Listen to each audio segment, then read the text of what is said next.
O teka Kinan, saan ka pupunta? Uwi. Uuwi? Hindi ba? Kasali tayo sa ROTC. ROTC? Ano namang mapapala ako dyan? Magagalit lang si Inay, tsaka si Itay. Halika na. Pwede ba Marco? Kung gusto mong magsundalo, magsundalo ka. Kami sa lahi namin. Wala sa bokabularyo namin yan. Okay? Aanin mo yung maliit na sweldo. Hindi nakakabuhay ng pamilya yan. Kinan, bakit ba nagkakaganyan ka? Wala. Sumali ka sa ROTC kung gusto mo. Magsundalo ka, bahala ka sa buhay mo. Tsaka isa pa, dadaan pa ako kila Mabet. Ikaw, sumali ka dyan. Para mauna ako kila Mabet, para masolo ko siya. Kinan, paano mo siya masosolo? Hindi ba't nandun si Tandang Hinaro? Oo na, bahala ka dyan.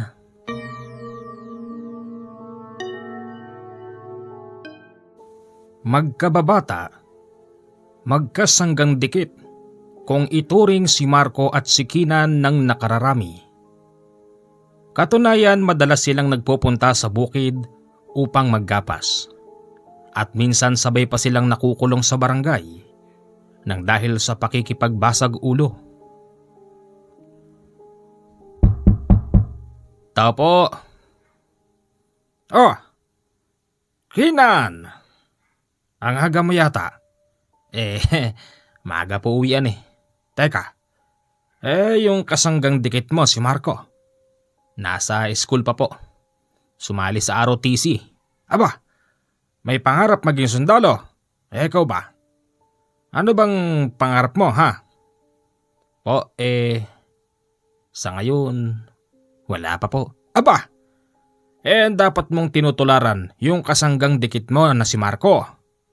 May pangarap magsuot ng kagalang-galang na uniforme. Ikaw, wag mo sabihing gusto mo lang tumanda sa bukid. Tatay Naro, si Mabet po. Nandito ako, Kinan. Uy, ito may dala ako para sa'yo. Hop, sandali lang. Lalampasan mo ako? Hindi naman po, meron din po para sa inyo. Yan ang gusto ko sa dumadalaw sa anak ko. Tatay Naro, masarap po ba? Ewan ko. Di ko pa nga natitikman. Siya nga pala. Parang wala ho yata kayong pasyente ngayon. Wala. Sinabi ko sa kanila na hindi muna ako gagamot at kailangan ko kasing umalis. Tiyempo lang na dumating ka. Kaya yon, hindi na ako alis. Nako, baka ho importante ang lakad nyo Puntahan nyo na po, huwag kayong mag-alala rito. Akong bahala kay Mabet. Hoy, Kinan. Yang mga tipo mo, alam ko na mga datingan yan. Kaya hindi mo mabibilog ang ulo ko. Dito lang ako. Okay? Okay, sige. Makalipas ang 3 oras, dumarating na rin si Marco. Meron din itong bitbit na pasalubong para kay Tata Hinaro at kay Mabet. Tao po! Oh, Marco! Ikaw na pala yan. Aba, pawis na pawis ka, iho. Opo, sumali po kasi ako sa ROTC. Gusto ko po kasing maging sundalo. Ganun ba? Uy, ba't dumating ka pa? Bakit? Masama ba? Di naman. Buti pa itong si Marco. Balang araw, may pangarap maging sundalo. Hindi katulad ng kasanggang dikit mo na si Kinan. Abay, gusto yata maging rebelde. Sobra naman ho kayo dyan, Tata Hinaro. Kinan, kunin mo to. Nandyan na. Pabiro lang ang sinabi na yon ni Tata Hinaro, pero tila ba nasaktan doon si Kinan. Pagkaabot ng ibinigay ni Marco, Diretso na itong nagpaalam at nagpasaring. Tatay Naro, puring-puri nyo yung isang manliligaw ng anak nyo. Maging sundalo ka nga kaya? Maipasa mo kaya mga exam? Ito tandaan nyo. Sa ngayon wala akong pangarap. Pero sisiguruhin ko na balang araw, magiging mas mahusay ako sa iyo, Marco. Tandaan mo yan. Ay, parang may karga ibig mong sabihin. Talagang meron. Hihigitan ko pa siya. Nang dahil sa ugali na yon ni Kinan, bad shot na siya kay Tandang Hinaro. Nag-iisang anak kasi nito si Mabet at ayaw niyang mapunta ito sa lalaking walang pangarap sa buhay. Tata Hinaro? Marco, pasensya na ho kayo kay Kinan. Kanina pa ho kasi mainit ang ulo nun dun sa school. Ganun ba? Pansin ko nga Para bang may dinadalang problema. Palagay ko nga ho. Para kasing ayaw magsabi nung nangyayari sa kanya. Magkaibigan naman sana kami. Sabay pa nga kaming nakukulong sa barangay pag nakikipagbasag ulo kami. Ganon? Ano kayang problema nun? Di ko nga alam, Mabet Nang umuwi na si Marco, laking gulat nito dahil ang dami-daming tao sa tapat ng bahay nila Kinan. Nako, ano kaya nangyari doon? Mabilis siyang tumakbo papalapit sa bahay at doon niya narinig ang malakas na hinagpis ni Kinan dahil ang kanyang ama, duguan at patay na. Kalong-kalong pa ito ni Kinan habang ito'y umiiyak.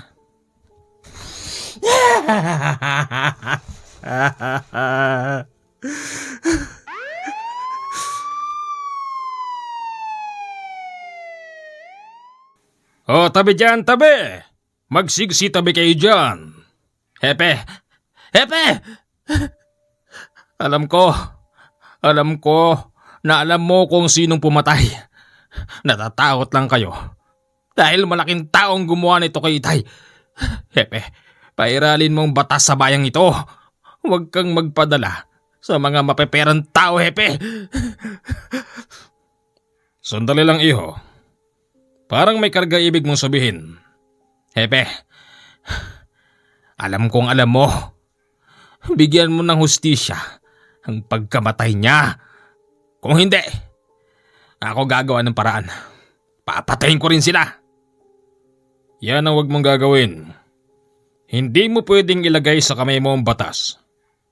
Kapag ginawa mo yan, bata, mamamatay ka. At ako mismo ang gagawa sa'yo noon. Hepe, sa sakit ng dinanas namin, wala na akong pakialam sa sinasabi mo. Bibigyan kita ng 1 linggo. Kapag hindi mo hinuli yung mga taong gumawa nito kay Itay, umanda ka. Isasabit kita sa puno kasama ng gumawa nito sa kanya. Kinan, ba't ginagano mo si Hepe? Isa ka pa, Marco. Wala ka ring silbi. Di ba? Nakakita mo yung mga pulis na yan? Mga walang kwenta yan. Yan ba gusto mong parisan? Ha? Nag-ROTC ka pa? Kailangan na naming imbestigahan ang bangkay. Sige, bibigyan ko kayo ng pagkakataon, Hepe.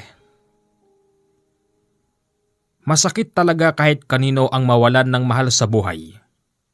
Lalo na't kung siya lang ang kasama mo sa bahay. Nag-iisang anak lang kasi si Marco. Wala na siyang nanay dahil matagal na silang iniwan at tanging ang tatay lang nito ang kasama niya sa bahay.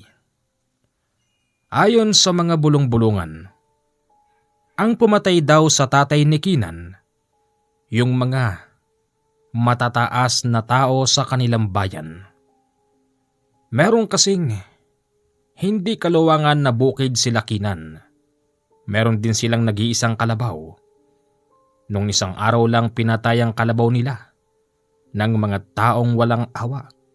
Tapos ang bukid nila Kinan ay pilit na inaangkin ng mga taong yon. Dahil sa ayaw pumayag ng tatay ni Kinan, pinapatay ito. Tay, kapag hindi ka nabigyan ng hustisya ni Hepe, pinapangako ko sa iyo, Itay. Pinapangako ko sa iyo na ako ang papatay sa kanila. Kinan, ano ka ba? May nakakarinig sa iyong mga nakikiramay. Marco, di ba magkasanggang dikit tayo? Ano to? Ha? Kinokontra mo ko? Di ba nga, dapat damayan mo ako dito eh. Kinan, oo, magkasanggang dikit tayo. Pero hindi sa ganyang bagay. Ibang usapan na yan.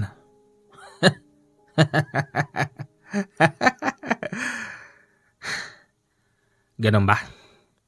Sige. Malapit na rin naman ako magtapos ng high school. 1 taon na lang. Bahala na. Teka, anong ibig mo sabihin? Basta! Nailibing at lumipas pa ang 3 buwan. Wala pa ring hustisya sa pagkamatay ng tatay ni Kinan.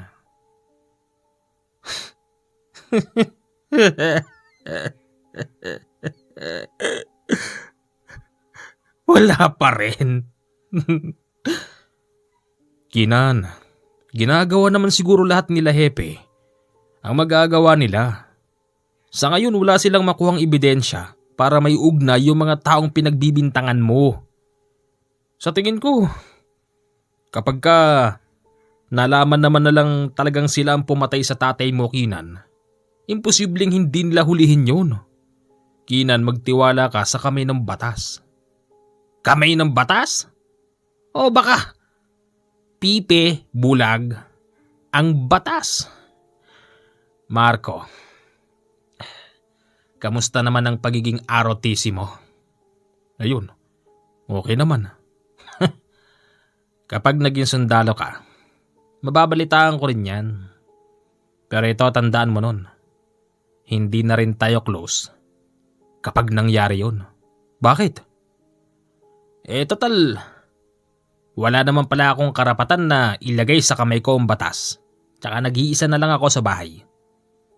Sa oras na makagraduate ako ng high school, aalis na rin ako rito. Teka, saan ka pupunta? Sa Visayas. Hahanapin ko rin si nanay. Mahirap na eh. Hirap nang nag-iisa, Marco eh. Ikaw na lang kakampi ko. Ginaganyan mo pa ako. Inaagaw mo pa sa akin si Mabet. Anong inaagaw? Kinan, baka nakakalimutan mo. Meron tayong kasunduan na sabay tayong mangliligaw kay Mabet. Oo! Oo nga! Pero ikaw ang gusto eh. Kasalanan ko ba yun? Tsaka usapan naman natin yun ah. Nang sabihin mo, nagpapalapad ka ng papel kay Tatay Naro. Sinasabi mong meron kang pangarap, kaya ikaw ang gusto. Kinan, parehas naman tayo sanang gusto nun. Ang gusto lang ng matandang Hinaro, yung merong magandang kinabukasan yung anak niya. Ikaw wala ka namang pinapakiti. Nag-aaral ka nga. Ni hindi mo nga masabi yung gusto mo maging ganito, ganun balang araw. Paano ka magugustuhan ng matanda para sa anak niya? Sige nga. Bakit ba kasi wala kang pangarap? Gusto mo yata maging rebelde. Mukhang mas okay pa nga yata yun eh. Mas okay pang sumali sa NPA para mabigyan ko naman ng hustisya si Itay. Oh, Kinan, hindi magandang biro yan. Huwag mong gagawin yan. Kapag nagkataon at naging sundalo rin ako, baka tayong dalawa pa maglaban. At kapag naging sundalo ka at naging NPA naman ako, di ko alam kung ano mangyari sa atin. Baka hindi na kita makilala bilang kaibigan. Kinan, pigilan mo sarili mo. Magtiwala ka sa batas. Hanggang kailan? Hanggang kailan, Marco? Hindi ko alam. O, kita mo? Pati ikaw. Wala kang masabi. Diyan ka na nga. Ilang buwan na lang ang lilipas at makakapagtapos na sila sa high school. Kinan, tapos na tayo. Oo, tapos na rin sila. Ha? Sino? Yung mga pumatay kay Tay. Teka, saan ka ba kumukuha ng lakas ng loob ha? Kaibigan, salamat sa mga nakasama kita. Salamat kasi naging mabuti ka sa akin. Kahit na masama akong tao. Kinan, paano ka naging masama? Wala ka pa ngang napapatay. Malapit na. Sige, basta wag mong kakalimutan ha, na meron kang kababata, kaibigan, kasanggang dikit na si Kinan. Alis na ako, Marco. Kinan, saan ka pupunta? Para ka namang nagpapaalam eh. Lumayo sa kanya si Kinan nang hindi man lang lumilingon. Kahit na ito'y nakatalikod sa kanya, alam ni Marco na meron itong dinadamdam. Saan kaya siya pupunta? Teka, baka kila Mabet. Nagpunta siya kila Mabet. Ayon naman sa matandang Hinaro, dumaan lang daw doon si Kinan kanina pero hindi nagtagal. Ayon din kay Mabet. Para bang ito'y nagpapaalam na para bang hindi na ito magpapakita pa kahit kailan. Ganon, Mabet? Oo, parang hindi siya masayang nakapagtapos siya ng high school. Nako, Marco, malaki problema ng kaibigan mong yon. Baka nga palagay ko, totohanin niya yung biro ko sa kanyang gusto niyang maging rebelde. Sa palagay ko ang batang yon hanggang ngayon naghahanap pa rin ng hustisya sa pagkamatay ng ama niya. Yung mga ganong klase ng tao hindi rin natin masisisi kasi nga wala namang ginagawa ang kamay ng batas. Lalo na't pag alam nilang maperang tao. Alam nyo, Tata Hinaro, yun din talaga yung naiisip ko eh. Iba talaga may pera. Talagang iba may pera. At ibang nagagawa ng pera. Kaya nitong gawing puti ang itim. Kayang baluktutin. Ang mali. Sistema nga naman. Saan na kaya siya pupunta, Itay? Palagay ko kung hindi siya mamumundok, baka pumunta na rin siya sa Visayas. Hindi ba? Yon ang madalas niyang sinasabi. Hahanapin daw niya yung nanay niya. Sana nga ho, Tata Hinaro. Puntahan lang niya yung nanay niya. Kawawa naman si Kinan. Mabilis na lumipas ang 3 taon. Isa nang ganap na sundalo si Marco. Nakaduty na ito ng 1 taon din, diyan sa gawi ng Mindanao. At nang umuwi siya, sa hindi inaasahang pagkakataon nagkasabay pa silang dumalaw doon ni Kinan. Teka, Kinan? Uy! Marco! Ikaw nga! Namiss nila ang isa't isa, pero hindi nila alam kung ano ba ang status nila parehas sa buhay. Teka, Marco, ang laki ng katawan mo ah. Ikaw nga pumayat ka eh, umitim pa. Ang dami mong kagat ng lamok. Nagkasakit ka ba? Ha? Hindi. Ano kasi, paano ba? Nahanap ko na nga pala si Inay doon sa Visayas. Oh, talaga? Oh, magaling kung ganun. Tsaka alam mo ba, yung asawa ni Inay, tanggap naman niya ako kaya lang doon kami natutulog sa bukid. Ang kubo nila ron medyo maliit, walang kuryente, pero pres ang hangin. Syempre, di naman ako sanay na merong kulambo, kaya ito, tinanggap ko ng kahalikan ko yung lamok gabi-gabi. Ganun? Pero bakit pumayat ka? Tsaka ang itim mo pa. Ha? Hindi ako ganun kumakain doon. Di ko kursunado yung luto ng asawa ni Inay. Tsaka Palagi ako nakababad sa bukid. Hindi ka na ba nag-high school? Di na eh. Ako, kabutihan palad. Nakapag 2 years course naman ako. Tapos yun, naging ano? Nag-apply akong security guard. Oo, tama. Ah, kala ko natuloy yung pangarap mo eh. Naku, hindi. Di natuloy. Sayang nga eh.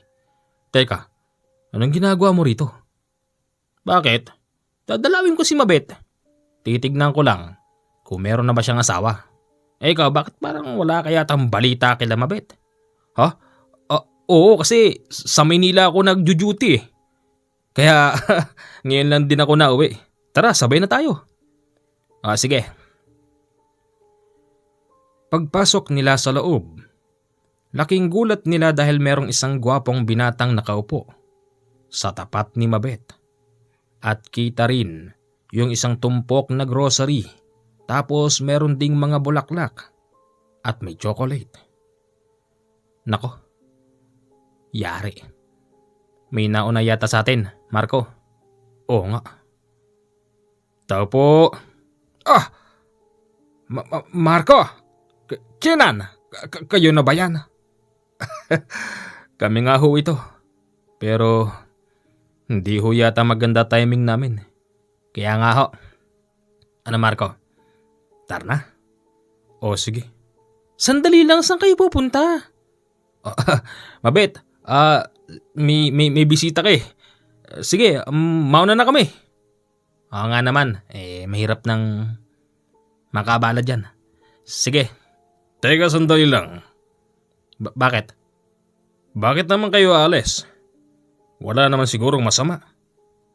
Brad, nakakahiya naman sa'yo tsaka sige, para solo nyo yung oras nyo, baka mamaya makabala pa kami.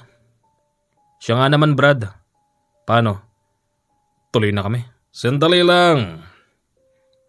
Ikaw pala si Marco. At ikaw naman si Kinan.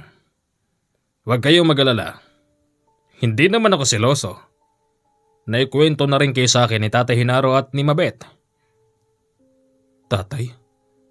Bakit tatay tawag mo sa kanya? Marco. Kami na ni Mabet. Huh? Ano? Teka Mabet.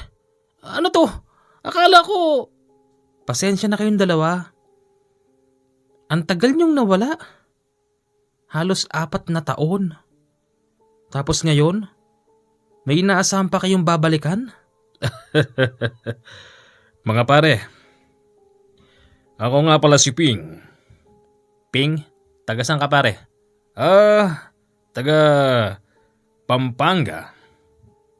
Ganun ba? Pare, mukhang asensado ka sa buhay ah. Ganda na suot mo. Hindi naman. Natiyempo lang na magandang business ng aking pamilya. Halika, pasok kayo. Para naman magkakilanlan tayo. At sana'y sa pagkikita natin na ito, wala sanang sama ng loob. Oo. Oo naman. Uy, Marco.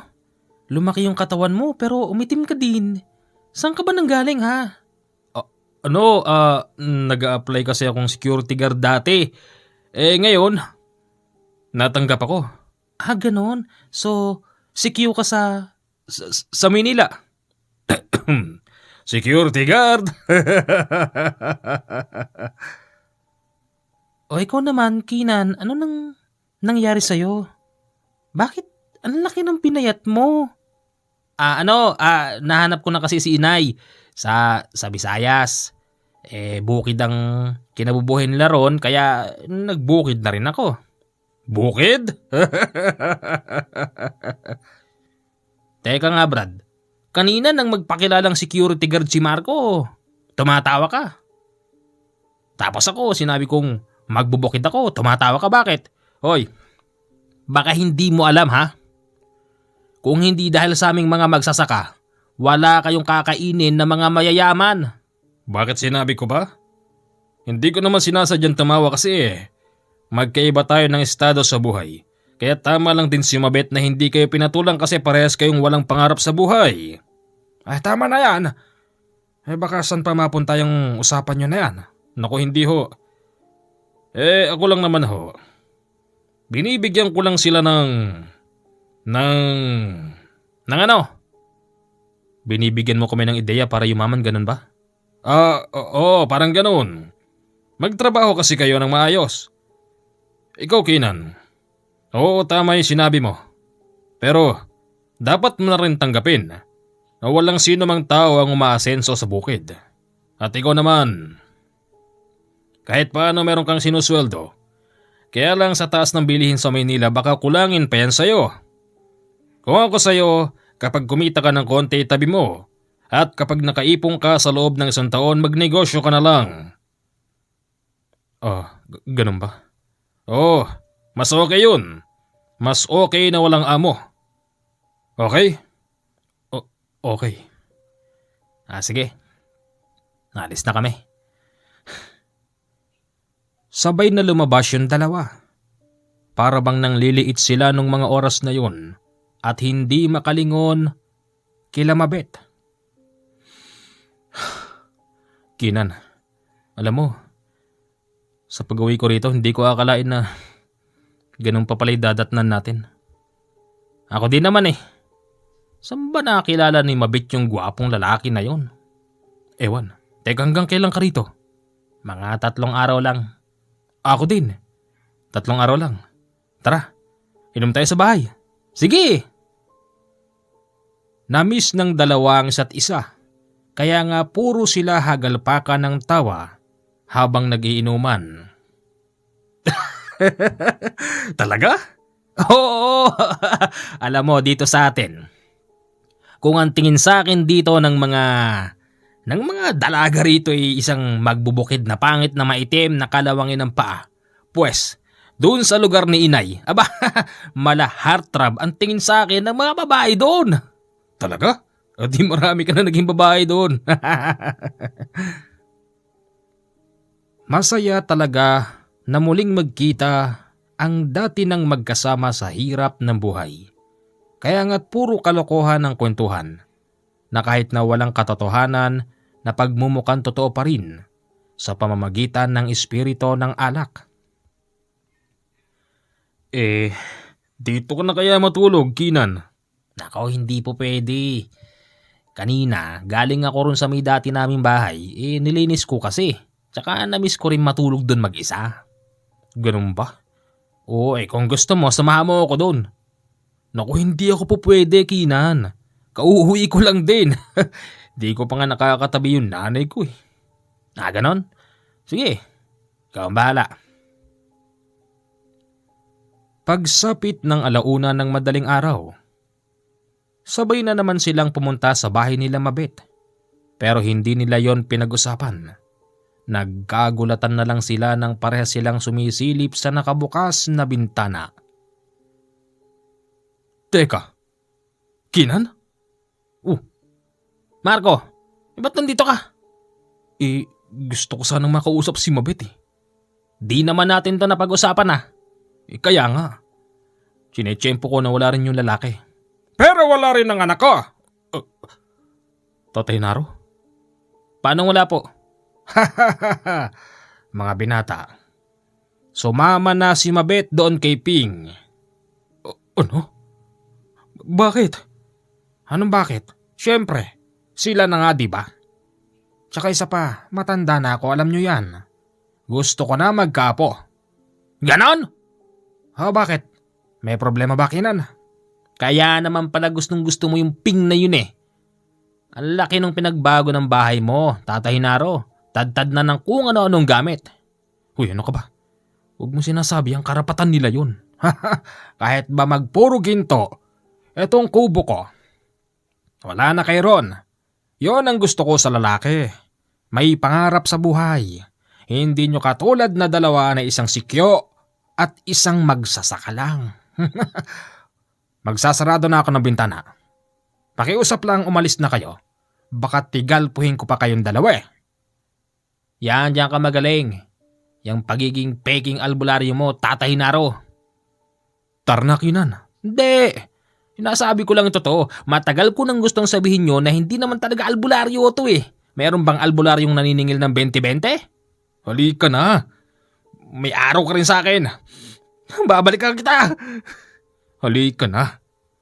Sige, bumalik ka. Kapag balik mo, titigalpuhin talaga kita. Hindi matanggap ni Kinan ang nangyari. Hindi raw niya kasi inaasahan na sa muli niyang pag-uwi sa bayang kanyang kinagisnan, ang babaeng minahal niya ay pag-aari na ng iba.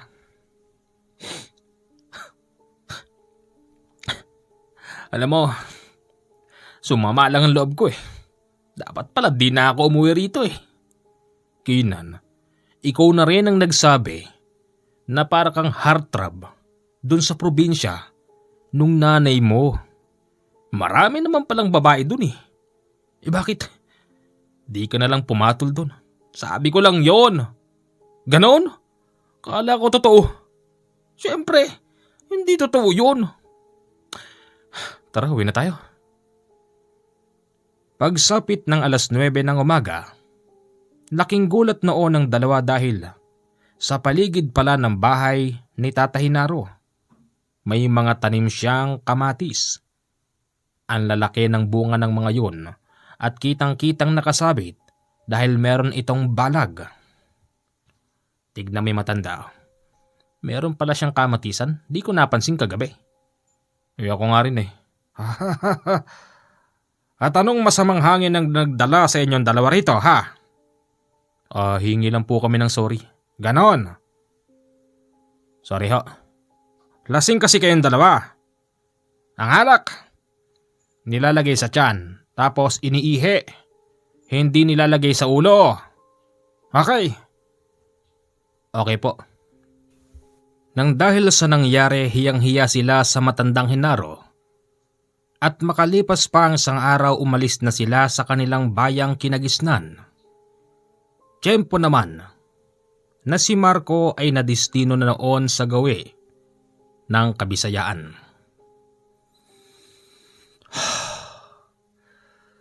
Mas maganda rito. Mas malapit sa amin.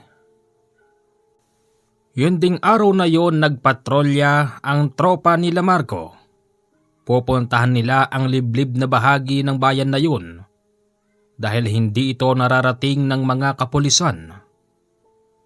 Sa hindi inaasahang pagkakataon, meron silang naispatan na mga lalaking may mga baril.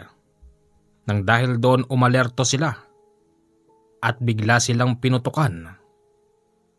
Merong nakabarilan noon si Marco na halos hindi niya makilala dahil ang ulo nito ay balot na balot ng damit tapos nakasalamin ng itim at nakasuot ito ng pangsundalo na pangitaas, nakapantalon at merong hawak na mahabang baril.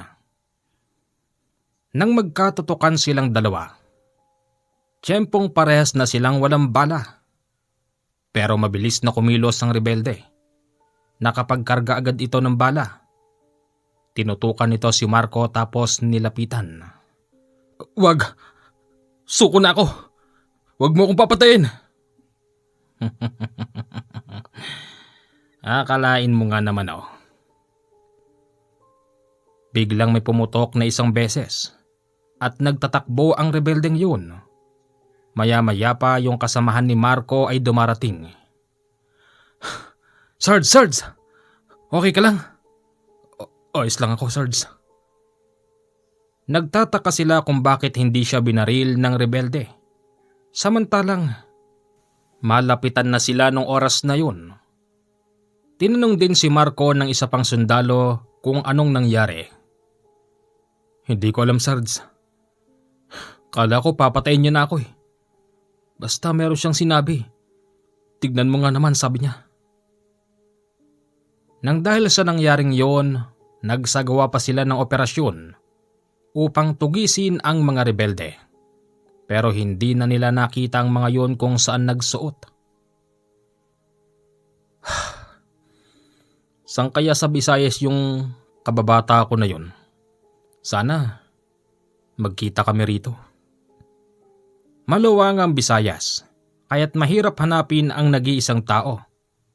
Basta't ang pagkakaalam lang noon ni Marco, sa bukid nakatira ang kaibigan niya. Sa tuwing sila'y nagpapatrolya at meron silang nadadaan ng kubo sa bukid, tinitignan niya ng maigi ang mga taong nakatira doon. Kinikilala niya baka kasi naroroon ang kaibigang si Kinan, pero sadyang wala. Makalipas ang 6 na buwan, nakatanggap ito ng telegrama mula sa kanyang magulang dahil ang tatay daw ni Marco natapos na ang takbuhin at tuluyan nang nagpaalam sa mundo. Sir, kailangan ko pong umuwi. Kahit mga 2 araw lang. Sisilipin ko lang po ang tatay ko, sir. Sargento Marco, bakit ka umiiyak? Sir, sa nangyari ho sa tatay ko, sino ba namang di may iyak? Kung iniisip mong hindi kita papayagan, nagkakamali ka. Hindi naman tayo naka-red alert ngayon. Sige, bibigyan na kita ng 3 araw. Basta't bumalik ka rito. Yes, sir. Salamat po. Pag-uwi ni Marco, agad niyang nabungaran yung dami ng tao sa bahay nila. At nandun din ang matandang Hinaro. Tapos merong nakatabi sa kanyang babaeng nakatalikod. At pagharap nun, gulat na gulat siya dahil si Mabet yung babaeng yon tapos ang laki-laki ng tiyan. Mabet? Ikaw ba yan? Buntis ka? Bakit? Nagtataka ka pa? Oh, tabi ho kayo dyan. Sisilipin ko lang po ang itay. Hindi na napigilan ni Marco ang luha. Bumagsak na ng tuluyan ang luha niya at napahagulhol. Habang ito'y nasa harapan ng kabaong ng tatay niya, sinasabi niya isa-isa ang pangarap niya rito. Kaya lang ang problema, hindi na yon makikita pa ng tatay niya kahit na kailan. Patawad tayo. Patawarin niyo ako. Pagkatapos noon, lumabas siya at kinausap si Mabet. Mabet? Nasaan yung tatay niyan? Yung siping? Naku, wala na. Bakit wala na? Anong nangyari? Patay na ba? Hindi. Masyadong matapobre yung pamilya noon. Ayun, pinalayas ako. Yun namang siping, di man lang ako kinampihan. Siyempre, saan pa ako uuwi? Eh di sa tatay ko. Hayaan mo na sila, anak. Meron naman tayong ikabubuhay dito. Marami na namang bunga ang kamatis ko. Maglalako ako, itay? Ikaw, kung gusto mo, basta kung kaya mo pa eh. Oh, sige. Sa ilang araw doon ni Marco, nakikita niya palagi si Mabet na nagtitinda ng kamatis. Minsan pa nga, nabastos ito ng mga manginginom, kaya't mabilis namang rumescue noon ang sundalong si Marco. Alam mo kasi, Mabet, matagal na kitang type. Kahit buntis ka, okay lang yan. Masarap ang mga buntis. Ay, bastos ka, Kaloy. Sandali. Uy, Sargento Marco Puno. Nandito ka pala. Malamang, may burol kami sa bahay eh. Ang ibig ko sabihin, nandito ka pala to the rescue. Hoy, Kaloy. Di ka na nahiya ah. Ang tapang mo pa rin. Baka nakakalimot ka, sundalo yung nasa harapan mo. Eh, ano ngayon? Marami ka nang nainom. Umuwi ka na. Baka tuluyan pa kita. Ganon ba? Eh, paano kung ayoko? Ah, ganon. Yan. Yan ang mga militar. Matatapang. Dahil may barel. Paano kung walang barel? Lalabang ka kaya? Masyado ko naman nakakalalaki. Ano? Baka gusto mong sa ibang bagay tayo magkasubukan. Di ba mga pare? O pare, pagbigyan mo yan. Mayabang yun eh. Ano? Lalabang ka? Masyado mo naman akong hinihiya eh. Yan ang sundalo, mga pare. Alam nyo ba? Ito matagal ko ng pangarap. Ang mangbugbog ng militar. Napalaban tuloy si Marco nung oras na yon. Pinagtulong-tulungan siya ng 4 na lasing. Pero dahil ito ay merong skill at mga languna sa alak ang mga lalaki, mabilis niyang napatumba ang mga yun. Maya-maya pa dumating na mga taga-barangay at inaresto mga lasing. Wala talaga kayong kadala-dala ah. Kung kulong ko kayo ngayon sa palikuran. Wag naman ho, hepe. Anong wag, Kaloy? Kayo na hong bahala dyan. Pasensya ka na, Sargento. Okay lang yun, hepe. Mabagsik ang hepe ng Bantay Bayan sa kanila. Katunayan madalas ngang kinukulata ng mga yon ang mga lasing sa kanila kapag nagwawala. Uwi na tayo. Ba't kasi nagtitinda ka pa ng kamatis? Gusto ko kasing may extra. Nakakahiya naman kay Itay. Nag-uwi pa ako rito ng palamunin. Mabet, huwag mong inaisip yun. Hindi ka palamunin. Tatay mo yun tatanggapin ka nun. Gusto ko nga ipalaglag tong batang to eh. Yan ang wag mong gagawin. Kasalanan yan. Kung di ka pananagutan ni Ping, pwede namang ako na lang. Ano? Baliw ka na ba? Oo. Baliw na ako sa'yo. Marami namang babae dyan. Pwede naman ako maghanap pero hindi ko ginawa eh. Dahil sa'yo yun. Hanggang ngayon, Mabet, ikaw pa rin ang laman ng puso ko. Sana matanggap mo na ako sa pagkakataong ito. Marco, hindi pa nakalibing ang tatay mo. Yan agad ang iniisip mo? Pasensya na. Kinabukasan nilibing na ang tatay ni Marco.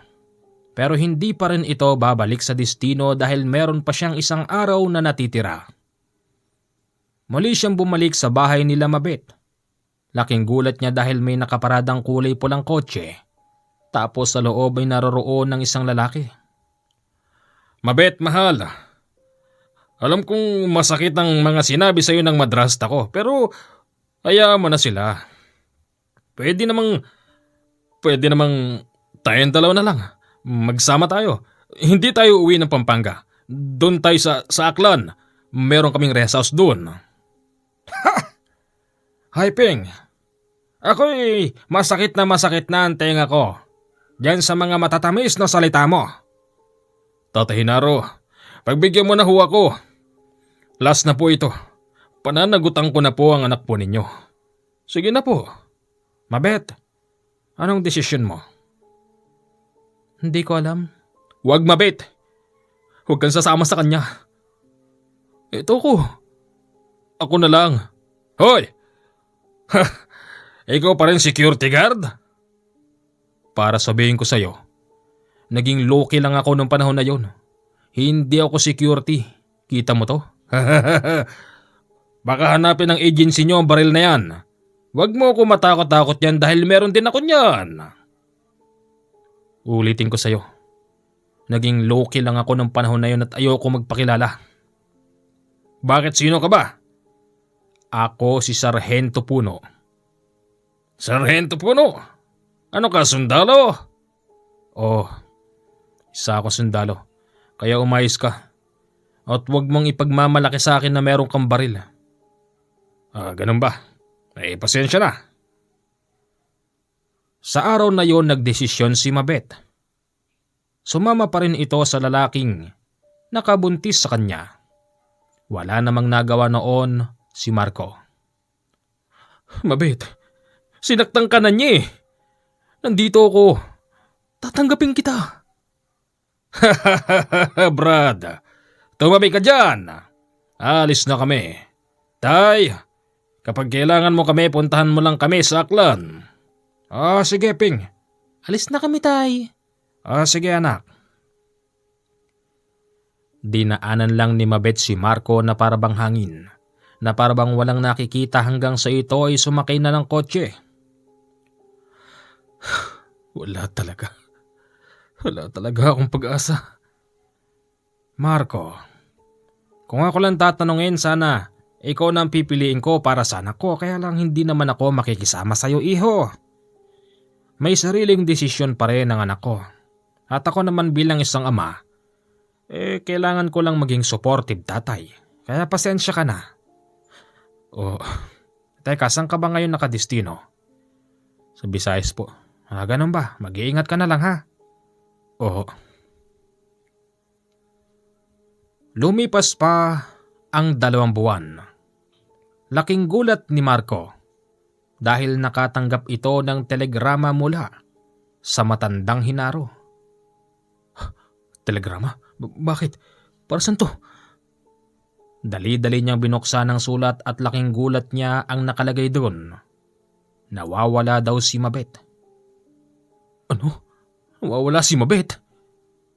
Saan naman pupunta yun? Tsaka kasama siya nung lalaking bumuntis sa kanya. Teka, 8 buwan na yung tiyan niya ngayon. O hindi. Paano nangyari yun? Nang dahil sa nangyari, nagpapaalam na naman siya sa kanyang opisyal. Pero hindi siya pinayagan. Nang dahil doon, nagpadala na lang din siya ng telegrama bilang sagot sa sulat ng matandang Hinaro. Mabilis naman na sumagot din ang matanda. Ayon dito, sa Aklan sila matatagpuan dahil doon ang address na pinuntahan nila. Aklan? Teka, hindi masyadong malayo rito yun. Susubukan ko magpalipat ng destino. Nagpalipat ng destino noon si Marco.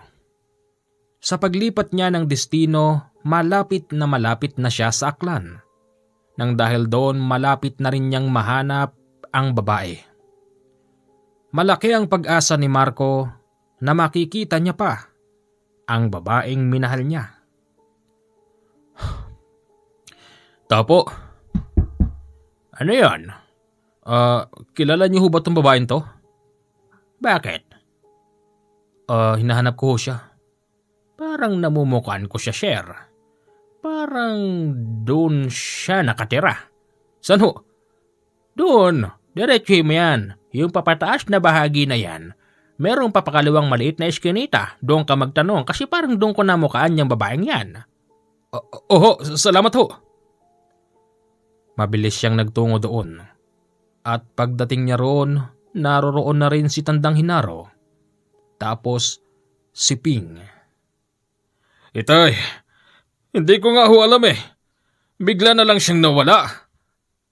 Hay, Ping. Pag nalaman ko niloko mo ko, titigalpuhin kita. Tatay Naro? Teka. Marco? Akala ko yung nasa Visayas ka nakadestino. Nagpalipat ho ko rito sa Aklan. Hoy Brad, ano nangyari kay Mabet? Brad, magkatabi lang kaming natutulog. Pag-gising ko wala na siya. Nireport mo na ba yan sa mga pulis? Oo.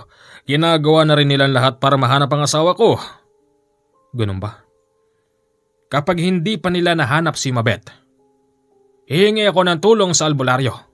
Teka itoy, hindi ba albularyo din kayo? Oo, pero ako yung albularyong walang kakayanan na mahanap ang taong nawawala. Ay, Ping.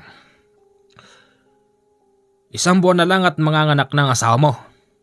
Bakit nangyari pa ito? Napakadelikado sa kanya ngayon. Iyon na nga ho ito eh. Si Marco nung mga oras na yon ay dudang-duda. Para ba kasing may kinalaman si Ping sa pagkawala ng asawa niya? Kinompronta ito ni Marco. Saan mo siya dinala? Yung totoo. Huwag mo sabihin binenta mo. Hoy! Kung kukumprontahin mo ako, ayusin mo. Wala akong alam dyan sa sinasabi mong yan. Sigurado ka ha? Duda ako sa iyo eh. Parang hindi kaya tatao eh. Wag na kayo magtalo. Mag-aantay pa tayo ng 3 araw. Pero kikilos na ako. Magpapadala ako ng telegrama sa kaibigan kong albularyo. 4 na araw pa ang lumipas at pabalik-balik si Marco doon. Hindi niya inaasahan ang pagkakataon na muli silang magkikita ng kaibigan niya. Pero sa ibang sitwasyon, dahil napalaban sila noong araw na yun. At nakilala niya ang kababata kasangga niya na si Keenan. Taas ang kamay!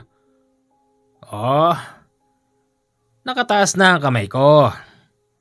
Huwag mo sabihin, babaril ka ng taong walang kalaban-laban at higit sa lahat, nakatalikod. Humarap ka! Harap! Pagharap niya nakita niya si Keenan. Keenan? Marco? Sundalo ka? Keenan, ano to? Rebelde ka? Paano ka umabot sa ganyan? Gulat na gulat ka, no? Sa bagay, ako hindi na ako nagulat. Saan? Baba mo yan, Marco. Baka pumutok yan. Para naman tayong walang pinagsamahan eh. Hindi. Baka may mga kasamahan ka dyan. Wala na, nauna na sila. Marco, pangako mo sa akin na kapag dumating ang mga kasamahan mo, pipigilan mo silang paputokan ako. Natandaan mo ba? Minsan na kitang na-corner. Nakakilala kita. Kaya hindi kita pinutukan. Teka, anong ginagawa mo rito sa Aklan? Di ba sa Visayas ka? Oo, nagpadestino ako rito para hanapin si Mabet. Nawawala siya, Keenan. Ano? Kailan pa? Buntis siya, Keenan. At duda ako rin sa lalaking yun. Palagay ko may kinalaman yun eh. Lintek. Sinasabi ko na nga be. Keenan, umalis ka na. Sabihin mo muna sa akin, saan matatagpuan sila rito? Bilang magkaibigan, kasangga, at nangingibabaw pa rin ang pinagsamahan. Sinabi ni Marco kung saan matatagpuan ang bahay nila. Sige, magkita tayo doon. Kinabukasan nagkita sila roon at laking gulat nila dahil nadagdagan ng tao sa loob ng bahay. Ay, walang mga silbing mga pulis. Huwag na ho kayo magalit, itay. Ginagawa naman lahat ng mga pulis ang magagawa nila. Huwag ka na magalit, kapanalig. Ayos lang yun. Kanole, nakikita mo yung dalawang yon?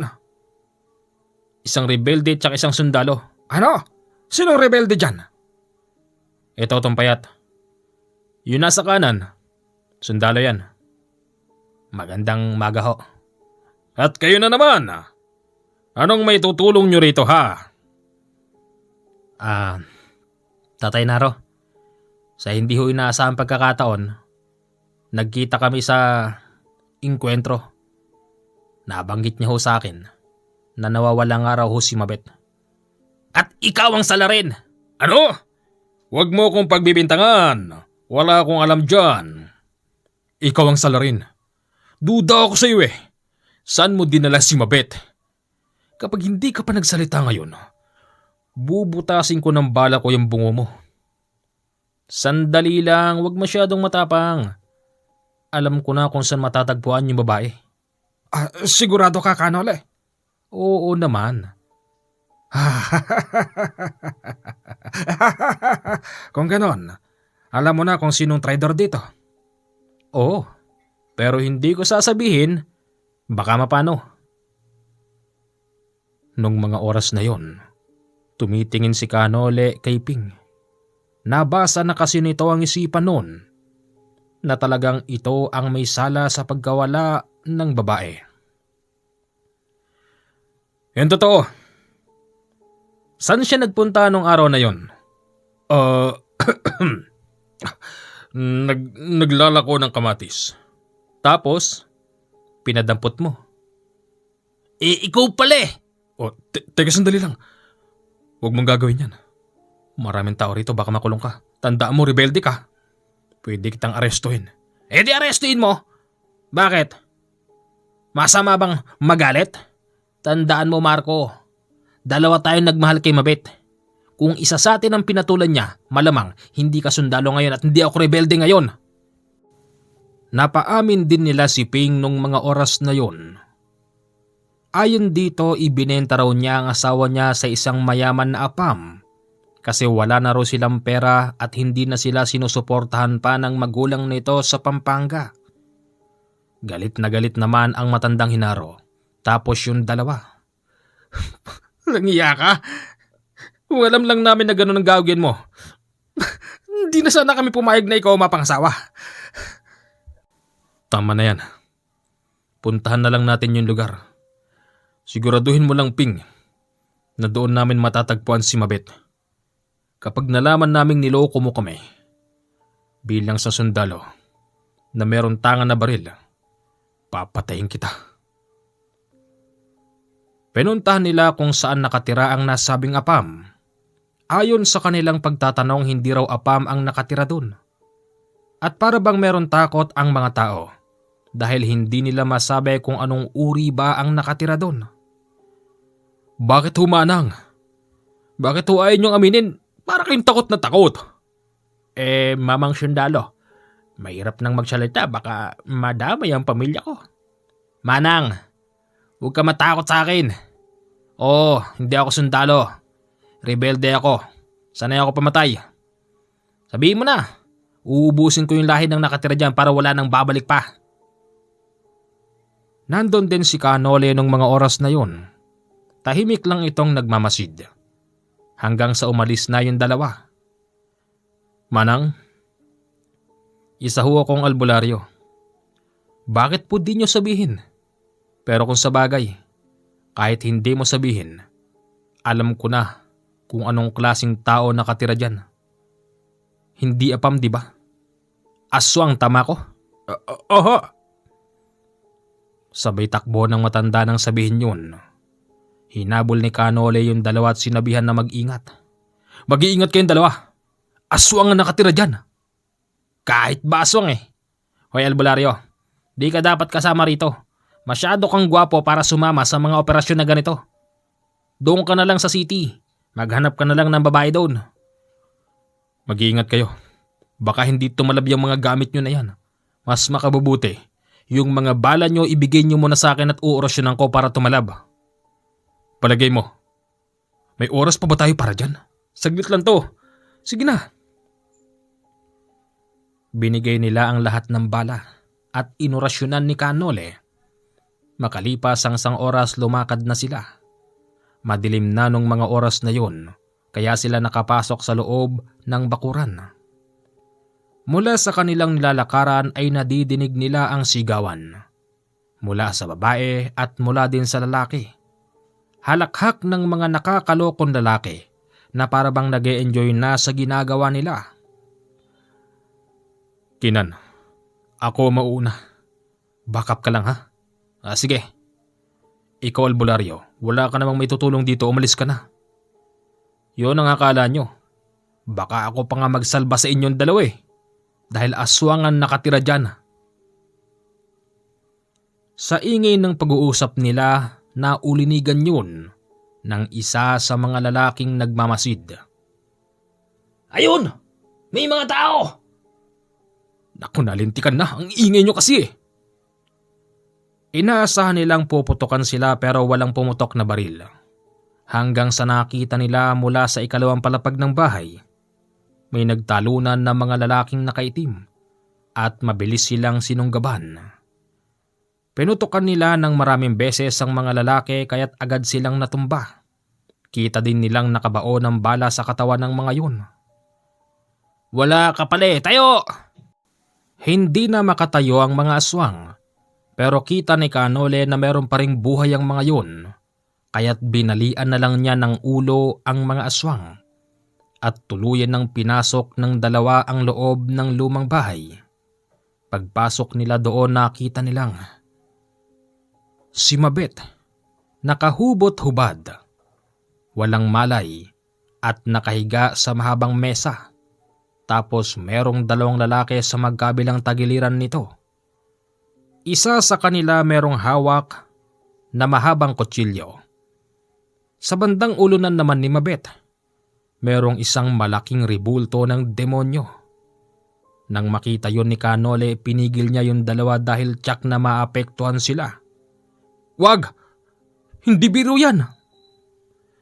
"Kilat yan! Dapa! Pag hindi kayo dumapa, mamamatay kayo!" Tawa lang ng tawa yung mga lalaki na parabang hindi sila natatakot sa banta ng dalawa. Maya-maya pa, dahil sa dilim ng buong kapaligiran ng bahay, may mga naglitawan na mga lalaking nakaitim na akala mo'y ninja. May mga hawak ang mga yun ng tigi-tigisang espada kaya't inasbaran yung dalawa. Sa bilis ng pangyayari naputol ang mahaba nilang baril at nagkanda sugat-sugat ang katawan ng dalawa. "Gumising ka dyan. Mabait. Mabait. Puro sugat na kaming dalawa. Nandito kami para tulungan ka, mabait." Wala na siya. Wala nang mabait. Dahil tinanggal ko na ang kanyang ulirat. Iaalay ko sa aking Panginoon ang dugo ng babaeng ito. At ang nasa sinapupunan niya ay kakainin namin.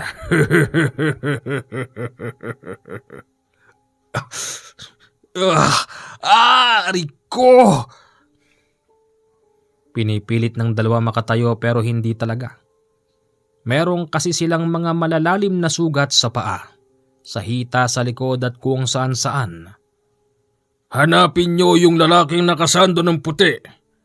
Patayin niyo. Si Canole nung mga oras na yon nandun lang nagkukuble sa dilim at nagpakalat ito ng sabulag para hindi siya makita ng mga lalaking nakaitim. Ang mga lalaking yun, alam ni Canole na mga kultong aswang ang mga ito. Hinugot din niya ang kanyang punyal at yung magtatangkang lumapit na hindi nakakakita sa kanya, tinatagpas niya ang ulo hanggang sa dalawa na lang ang natira. Nariyang ka pala. Kung hindi ako nagkakamali, isa kang albularyo. Oo, kaya bitiwan mo yung kutsilyo mo. Tanggalin nyo sa pagkakatali yung babae at takpan nyo ang katawan. Ano naman ngayon? Akala mo ba natatakot kami sa'yo? Kung ganun, wala na akong magagawa. Yung dalawang hindi makagulapay. May hinagis sa kanila si Canole. Mga maliliit na bilog na medalyon na kasing laki ng 5 piso. Agad nila yon sinuot. At maniwala kayo o hindi, para bang lumakas muli ang kanilang katawan. Tumayo yung dalawa. Kumuha ng mga nahulog na espada. At mabilis na sinunggaban ang dalawang kultong aswang. Pinagtigisahan yon ng dalawa. Ang ginawa naman noon ni Canole, tinanggal ang pagkakatali ng babae. Tinakpan ng kumot ang katawan at binuhat papalabas. Yung dalawa habang nakikipaglaban, alam nilang tinatamaan sila ng mga matutulis na mga ngipin ng mga ito. Ganon din ang mga kuko, pero hindi yun iniinda ng dalawa at napansin din nila parehas na yung sugat nila'y naghihilom. Isa na lang, Kinan. Paubaya mo na sa akin to. Puputulin ko ang ulo nito. Napakatapang ni Kinan na nakipaglaban sa pinuno ng aswang na kulto noong oras na yon. Tinamaan siya sa dibdib pero hindi niya ininda. At nang makakuha ito ng pagkakataon, natadyakan niya ito sa maselan na bahagi kaya siya nabuwal. Mabilis naman noon tumakbo si Marco para daganan ang kamay ng lalaki. Tapos tinapakan din sa dibdib. Ito na katapusan mo. Wag. Akong papatay sa kanya. Nag-agawan pa yung dalawa kung sinong pupugot sa ulo ng kultong aswang hanggang sa sabay sila. Naputulan ng ulo ang kultong aswang at yung ulo nun hinagis nila sa labas. Yung mga patay na katawan ay bigla na lang naging abo. Yung rebulto. Nawala pati rebulto. Oo nga eh. Importante. Tapos na problema natin.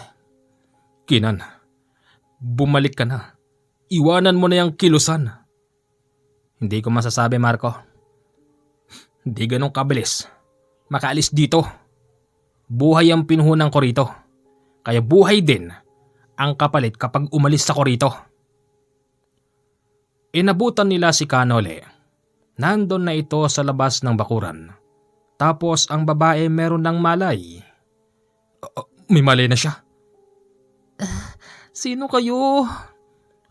Mabet, ako ito. Si Marco. Kasama ko si Kinan. Tara, ihatid na natin siya. Pag-uwi sa bahay ni Ping, laking gulat nila dahil nagkalat ang mga gamit. Hinahanap din nila noon ang matandang Hinaro kung saan napunta. Tatay Hinaro! Tatay Hinaro! Asan na ho kayo? May duda ako. Hindi kaya't pati matanda na damay. Alamin mo! Albularyo ka, di ba? Bigla na lamang napasigaw yung dalaga dahil nakita niya ang kanyang ama. Nakasabit sa taas ng puno. Tay? Napaiyak din yung dalawa. Dapat daw pala isa sa kanila ang naiwan doon. Wala silang ibang pinagbibintangan kung hindi si Ping. Ayon naman sa kwento ng dalaga, matagal na raw siyang minamaltrato noon. At hindi totoong mahal siya noon. Para daw kasing sadista ito. At kung minsan nakikita niyang mapulang mata noon, na para bang gustong pumatay. Kung ganon, yung lalaking bumuntis sa'yo, isa palang aswang. Sa madaling sabi, yung dinadala mo aswang din. Ho? Ibinaba ng dalawa ang matandang nakasabit sa puno nang wala ng buhay. Inuwi nila ito kung saan sila at doon ibinurol. Ilang araw na lang manganganak na rin si Mabet. Mabet, paano yan? Hindi nadala mo, baka aswang din yan. Palagay ko kailangan ko nang umalis. Bakit saan ka pupunta, Marco? Nakalimutan mo na ba? Sundalo ko. Ilang araw na ako hindi nagre-report sa kampo. Baka maawol na ako niyan. Ganun ba? Ito tandaan mo, Kinan. Pagkatapos ng problemang to, paig na ako. Ikaw na ang panalo. Sa'yo na si Mabet. Pero Marco. Mabet, magpapaalam na ako. Di na ako pwede magtagal pa rito. Baka maawol na ako eh. Sige, bumalik ka ha. Manong Albularyo, malaki po ang tiwala ko sa'yo. Alam kong magagamot mo pa siya. Kayo na hong bahala magpalibing kay Tata Hinaro. Kapanalig ko siya, Marco. Hindi ko siya pababayaan. Mag-iingat ka pabalik ng kampo. Napakahirap na tanggalin ang nakakapit sa tiyan noon ni Mabet. Ano nang gagawin natin? Nakaburol pa ang itay. Huwag ka mag-alala. Susubukan pa natin. Kinakapa ni Kanole ang tiyan ng babae. Para bang normal na bata naman ang nasa loob. Upang makumpirma, humingi ito ng tulong sa kanyang gabay at kinumpirma ng gabay niya na normal na bata ang nasa sinapupunan ng babae. Normal? Ibig sabihin, tunay na bata ito at hindi aswang. Pero kung tunay na bata yan, Nole, ibig sabihin hindi aswang yung tatay. Maaring ganun nga. Iha, meron kang hindi sinasabi sa akin. Yung totoo. Ang totoo? Hindi talaga si Pingang ang tatay niyan? Sino? Kaya nga sino? Ayon sa kwento ni Mabet, Nang sila ay nasa Pampanga, madalas siyang sinasaktan ni Ping nang dahil doon lumalabas siya ng bahay kasi ayaw niya ring makita ang madrasta nito. Masyado raw kasing mga matapobre. Madalas daw siyang tumatambay doon sa isang park hanggang sa meron siyang nakilalang isang lalaki. Lalaki na nakapagbigay sa kanya ng minsang kaligayahan. Nalaman din yun ni Ping, kaya nga galit na galit daw ito sa kanya. Nang dahil doon gusto siya nitong ipapatay. Walang hiyang lalaki yon. Siya pa pala nakabuntis sa'yo. Nang dahil doon, para kang nakaligtas sa tiyak na kamatayan. Kung ganon, wala na tayong dahilan para ipalaglag yung bata. Pero mabait, pwede bang tayo na lang? Rebelde ka! Isisikapin ko makalis. Pinapangako ko sa'yo na kapag nakalis ako sa Kilusan, babalikan kita. Tsaka isa pa, pumayag naman na si Marco eh.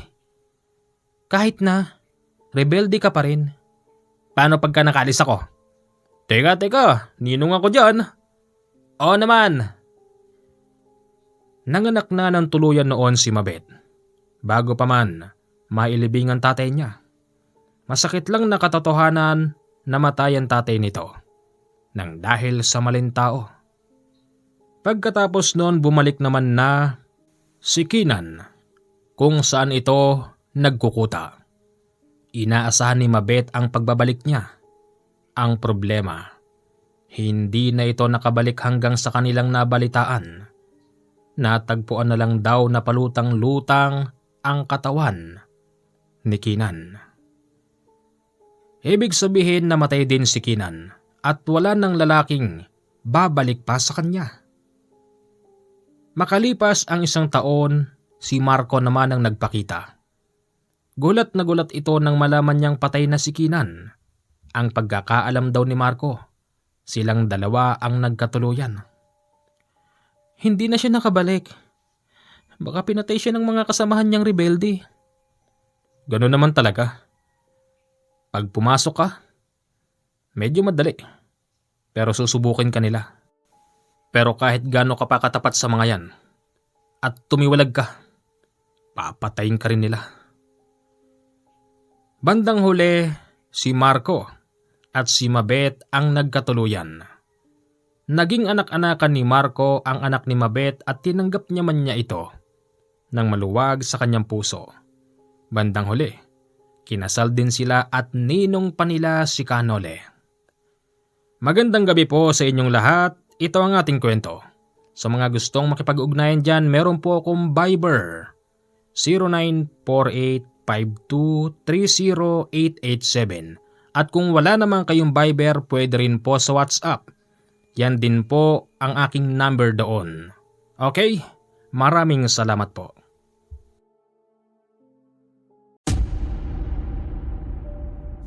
O teka Kinan,